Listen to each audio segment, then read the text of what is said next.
How to view blocked apps from opening the browser on a Samsung internet browser. First, then open the browser,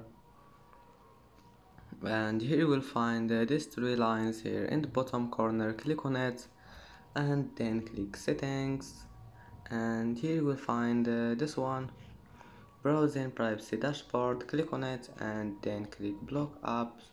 This one, block apps from opening internet. And as you see here, you can see blocked apps.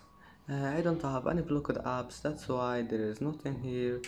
And that's it, it's easy. And that's it for today's video.